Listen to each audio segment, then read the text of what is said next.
Hello and welcome to Computerology academy. और आज हम लोग देखेंगे कि जो पाकिस्तान की दुर्दशा है वो बरकरार है पैसों के मामलों में, और पाकिस्तान को अभी भी पैसे के लिए भटकते ही रहना पड़ेगा। तो ऐसा क्यों हो रहा है पाकिस्तान के साथ, और ये पैसे के लिए पाकिस्तान को क्यों भटकते रहना पड़ेगा, इन सब चीज़ों को हम डिटेल में देखेंगे।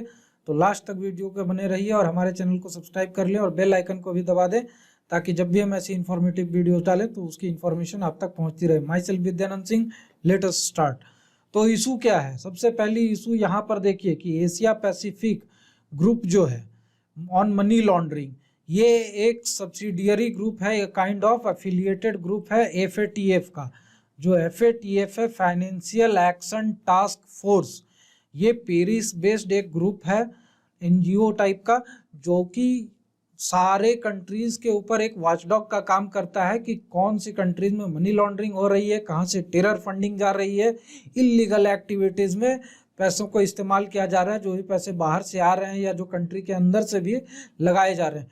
तो इन सब चीज़ों के लिए ये अपना एक निगरानी रखता है FATF, और ये पेरिस बेस्ड ग्रुप है, इसी से एफिलिएटेड है, Asia Pacific group on money laundering.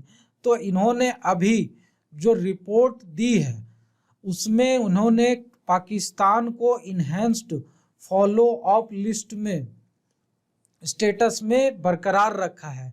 और क्यों रखा है? For sufficient outstanding requirements. तो इनकी रिक्वायरमेंट्स क्या है? एक्चुअली इन्होंने 40 रिक्वायरमेंट्स की एक लिस्ट बना कर दी थी पाकिस्तान को, जब इन्हें ग्रे लिस्ट में डाला गया था, वॉच लिस्ट में। और उसके बाद से ये हर 6 महीने पे पाकिस्तान की इम्प्रूवमेंट रिव्यू कर रहे हैं। और ये क्या कर रहे हैं? पाकिस्तान हर 6 महीने में अपनी एक रिपोर्ट फाइल करता है कि हमने ये किया, हमने वो किया, अब हमें ग्रे लिस्ट से निकाल दो, अब हमें ग्रे लिस्ट से निकाल दो।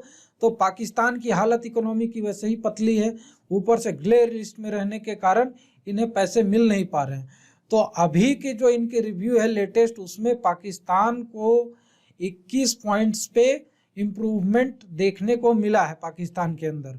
उसमें से 15 ऐसे पॉइंट है जिसमें कि वो कंप्लायंट है, और उसके बाद 5 ऐसे पॉइंट है जिसमें कि लगभग कंप्लायंट है, और उसके बाद एक ऐसा पॉइंट है जिसमें कि ये पार्शियली कंप्लायंट है। तो इन सब चीज़ों के कारण इन्हें अभी भी 19 पॉइंट में अभी और कंप्लायंस लाने की ज़रूरत है।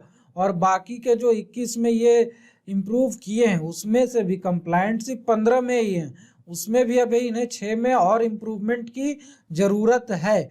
इसीलिए ये पाकिस्तान के लिए एक बहुत ही बुरी खबर है, क्योंकि पाकिस्तान अभी ग्रे लिस्ट में ही कंटिन्यू करने वाला है, और इमरान खान की ये कटोरा लेकर भटकने वाली हालत बनी की बनी रहेगी। तो इमरान खान को अभी कहीं से पैसे मिलने की उम्मीद कम ही है, एक्सेप्ट कुछ मिडिल ईस्ट कंट्रीज हो गए या चाइना हो गया। तो चाइना ने तो हाल फिलहाल अभी जो इन्होंने $1 बिलियन का सिर्फ जो लोन मांगा था, वो भी चाइना ने खारिज कर दिया, मना कर दिया देने से। बोला कि पहले आप सिक्योरिटी सिस्टम सुधारिए सीपेक प्रोजेक्ट का, उस पे काम को सुधारिए, उसके बाद ही हम आपको पैसे दे सकते हैं, ऐसे हम पैसे नहीं देंगे, क्योंकि आप हमसे पैसा लेकर जाते हो सीपेक के नाम पर, लोन के नाम पर, इधर से उधर से, और अपने जो पुराने कर्जे हैं उसी का पेमेंट करते रह जाते हो, इधर इम्प्रूवमेंट दिख नहीं रही है। तो चाइना ने तो साफ ही मना कर दिया। ऊपर से क्या है कि इन्होंने फ्रांस के साथ और दूसरे कंट्रीज़ के साथ तनातनी कर रखी है। फिलिस्तीन के सपोर्ट में ये इतने खुल कर आए कि इजराइल से इन्होंने तनातनी कर ली, जिसके कारण कि वर्ल्ड में भी इनके पाकिस्तान के अगेंस्ट में सेंटिमेंट बना हुआ है। तो कटोरा लेकर भटकने की नौबत बनी रहेगी।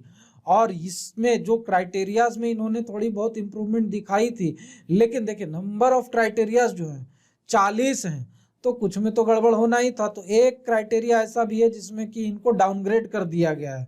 तो कुछ में ऊपर आएंगे, कुछ में नीचे आएंगे, और ये सिलसिला कब तक चलता रहेगा पता नहीं।